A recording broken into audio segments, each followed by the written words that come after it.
He says we should come for the opening, she said. When the new office opens. Both of us. Tell him we'll come, I said. We'll come, she said into the phone. Both of us. He says we'll come. My Playful Wife. Episode 28. The Fourth Notebook. Written by Mia. The fourth notebook was smaller. I chose it deliberately, a pocket size, the kind you carry rather than leave on a table, because the whole point of it was that it had to come with me into the days rather than wait for me at home at the end of them. The first 3 had been objects you went to. You sat down at the kitchen table in the evening, after the day was over and safely passed, and you wrote at it, looked back at it, made sense of it. The fourth had to be a thing I carried into the live current of the present, so that I could catch the day while it was still happening, before it cooled into the past where the other notebooks had always met it. So small, pocket-sized, a thing that rode in a shirt pocket against the chest, warm from the body, ready. The first entry read exactly as I had told Saloni it would, that evening in the workroom doorway. Tuesday. May. She finished something in the workroom. I finished something at the kitchen table. We stood in a doorway. The city did what the city does. And then below it, because it was true, and because the new kind of notebook was allowed to be true without being conclusive. We are still here. We are still learning. This is the beginning of the part one don't have words for yet. That was the whole first entry. No meaning extracted. No listen. Just a record that we had been there and that I had seen it, which was the entire new discipline. I carried it everywhere. To work, where I would take it out at my desk between things and write a line, not about work, almost never about work, but about a thing I'd noticed on the way in, the particular quality of the morning light on the flyover, an old man feeding dogs at the corner with a regularity that suggested it was the most important appointment in his day. On the bus, where I wrote with the notebook braced on my knee, the handwriting jolting with the road. At the gym, where I had been going now for nearly 2 years, long enough that I had become part of the furniture of the place. Samir had, over those 2 years, graduated me through the stages of his regard. When I first came, a wrecked man, though I didn't know yet how thoroughly wrecked, going to the gym the way a drowning man grabs at anything, he had treated me with a careful, watchful concern, the attention you give a thing that might break. He spotted me more closely than I needed. He asked in his minimal way how I was sleeping. That had lasted months. Then, as I studied, the concern had eased into instruction, proper coaching, the assumption that I would be around long enough to be worth correcting. And lately, this past year, I had arrived at the final and highest stage of Samir's esteem, which was approving indifference. He no longer watched me. He no longer corrected me. He would nod when I came in and go back to whatever he was doing and leave me entirely alone, which in Samir's vocabulary was the warmest possible statement. You're fine. You don't need me to watch you anymore. You've got it. I had come to treasure his indifference more than most people's enthusiasm. It had been earned. It meant I no longer looked like a man who might break. One morning, between sets, I took the small notebook out and wrote a line about exactly that, about Samir's indifference and what it meant, and he saw me writing, and instead of asking what it was, he just looked at me writing in a tiny notebook on a bench in his gym and gave a single small nod, and went back to the front desk. He had decided somewhere that the writing was part of whatever had fixed me, and he respected it the way he respected the deadlift, as a thing that was working. I wrote that down too. Samir saw me writing and approved of it the way he approves of a good lift. He thinks the notebook is reps for some muscle he can't see. He's right. I showed Saloni the first 2 entries. Only the first 2. I was not ready to hand over the running present the way I had handed over the finished past. The fourth notebook was, by its nature, more exposed, being unedited, being the day caught raw before I decided what it meant. But I showed her the opening, standing in the kitchen, holding the small book out. She read the 2 short entries. She read them twice, I think, the second time slower. "This is better," she said. "Better than the others?" "Different than the others. The others were necessary. You had to write those. You'd have died without writing those. The year had to come out of you somehow, and ink was how. But they were about something that was over. This," she tapped the little page, "the running present, the unfinished day. This is alive. The others were beautiful the way a held breath is beautiful. This one's breathing." She handed it back, carefully, the way she handed back anything that mattered. "Keep going. This is the one. The others got you here. This is the one you get to keep writing for the rest of your life." "It's harder," I said. I keep wanting to explain. I write down what happened, and then my hand wants to add what it meant, and I have to stop it. It's a physical effort, not explaining. "I know," she said. "It's the same in the cloth. The temptation is always to overdesign, to add the explaining stitch, the one that tells the viewer what to feel.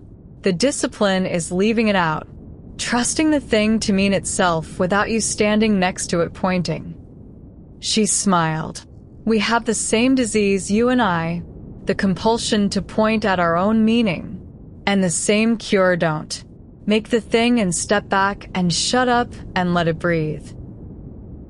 "Make it and shut up," I said. "You should teach that. Saturday mornings." "I do," she said. "It's the whole syllabus. It just takes the 8 of them a while to believe me." Here are some entries from that first season of the 4th notebook, so you can see the kind of thing it became. I copy them out exactly. Monday, rain in the night, gone by morning, the neem dripping. S, asleep with 1 foot out of the blanket, the way she does when the weather turns. Didn't wake her, made the chai quietly. The whole flat smelled of wet dust through the window. Wednesday, the old man at the corner had a second dog today. Where do they come from, his dogs? He feeds them from a steel tiffin. I have decided he is the most reliable man in Delhi. Thursday, S swore at a zip for 10 minutes. Beautiful, sustained, inventive swearing. I wrote some of it down on the facing page. Will not reproduce it here. A woman who can swear like that at a zip is a woman fully alive. Married well. Saturday, she taught. Came home lit. 8 women. One of them finished a thing today, S said, and held it up and cried. Not the sad kind. I know that crying now. I have done it myself, over a full rail at 4 in the morning. Sunday, did nothing. The good nothing. Read on the balcony. She sketched. Neither of us spoke for 2 hours, and it was the opposite of lonely. Wrote this and put the book down to do more of the nothing. Friday. Caught myself not seeing all morning. Autopilot. Eyes somewhere else. The old slackness. Took the book out at lunch and made myself find 5 things. Pigeon on the AC unit. A colleague's brave new haircut. The exact blue of the afternoon between 2 buildings. The taste of tea I'd been drinking without tasting. Her, in my mind, unbidden mid-laugh. 5 things.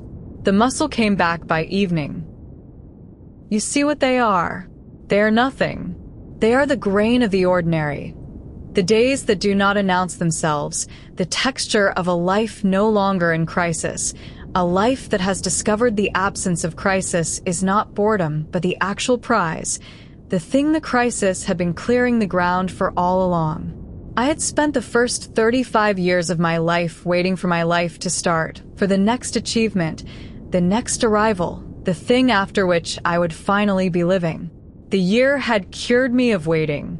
The fourth notebook was the record of a man who had finally understood that this was it, that the ordinary Wednesday with the old man and his dogs was not the waiting room for life, but the life itself, the whole of it, the only one on offer, and that the single tragedy still available to me was to fail to notice it while it was here.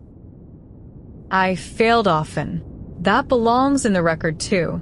The discipline of presence is not a thing you achieve and keep. It is a thing you fail at hourly and return to.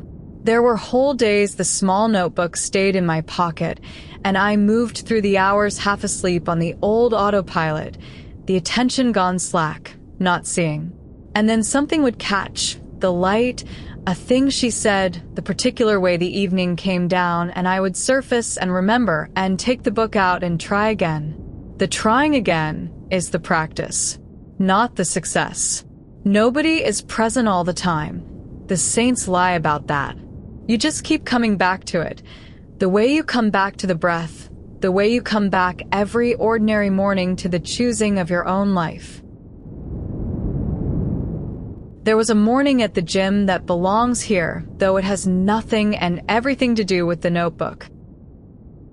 I had been going for nearly 2 years, and Samir and I had long since arrived at our wordless understanding, and one morning, as I racked the bar after a heavy set, I caught him watching me. Not the old concerned watching, something else assessing. Then he came over. He does not come over anymore. The coming over was itself an event. "You're different than when you started," he said. It was, by a distance, the longest unprompted personal remark he had made to me in 2 years. 2 years of your excellent coaching," I said. He shook his head, dismissing the joke, wanting the real thing, which clearly cost him. Samir is not a man of words.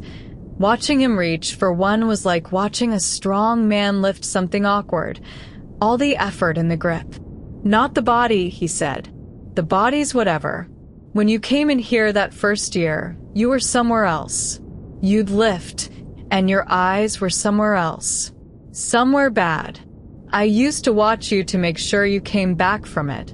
Now he tapped the air beside his own head, here, in the room, behind your own eyes. I don't know what happened to you, and I'm not going to ask, but you came back. I've seen a lot of men not come back from wherever you were. You came back." I didn't know what to say. He had been watching, all this time, more closely than I had understood, had appointed himself, silently, a guard at the edge of my worst year, spotting me in more than the literal sense. The gym had been one of the places I survived, and the big quiet man at the front desk had known it the whole time and never said, and was saying it now, at last, because I was finally far enough from the edge that it could safely be said.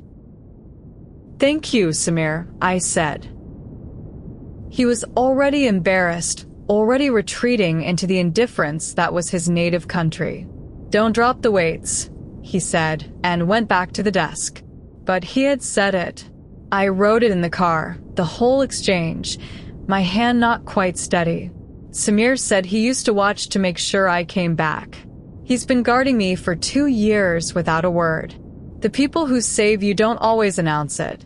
Some of them just spot your bar and keep an eye on your eyes and wait for you to climb out, and only tell you afterward, when it's safe, in a sentence, before telling you not to drop the weights.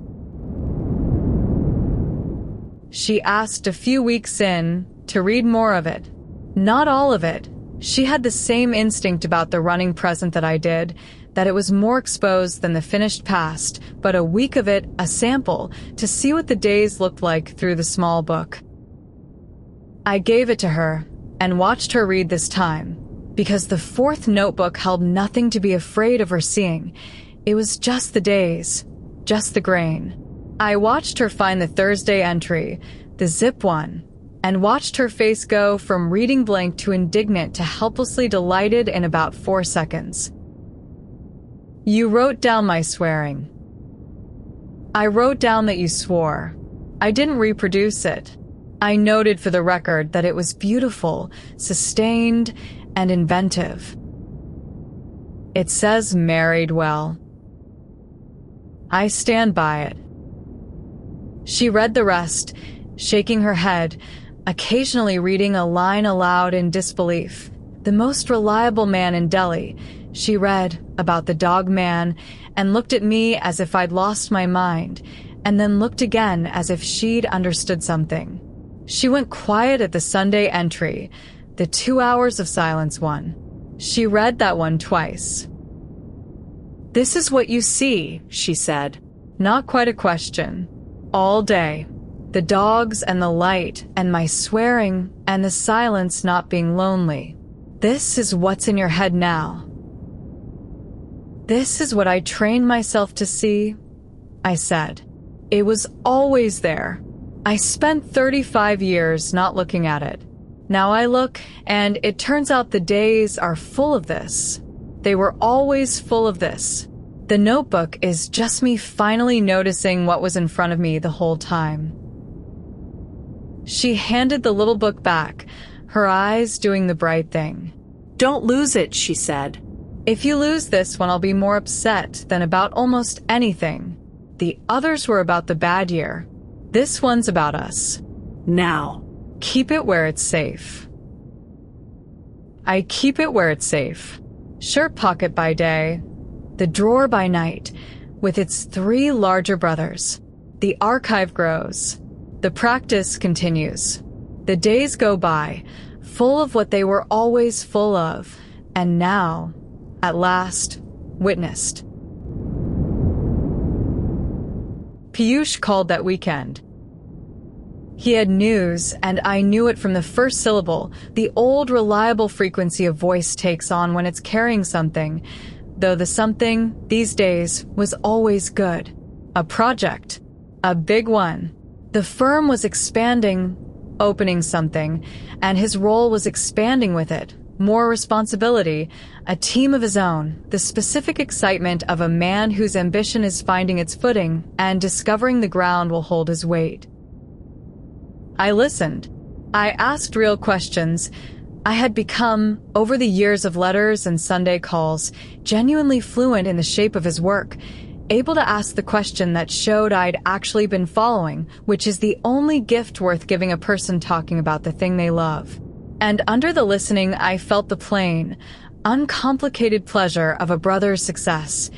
No shadow in it, no comparison, no ledger, just the clean gladness of watching someone you love be good at his life. It is one of the great underrated pleasures that, and one I had nearly lost the capacity for in the worst of the year, when everything good that happened to him had a blade in it for me. The blade was gone. There was just my brother building something, telling me about it, and me glad. "Anyway," he said, winding down, a little embarrassed by his own enthusiasm. The way he gets. "Enough. Tell Saloni I said hello." "Tell her yourself," I said. "She's right here." And I held the phone out across the kitchen to Saloni, who was at the table and had been listening with the small private smile she wears for conversations she's not nominally part of. The smile of a woman pleased to be in a house where the phone gets held out rather than carried into another room.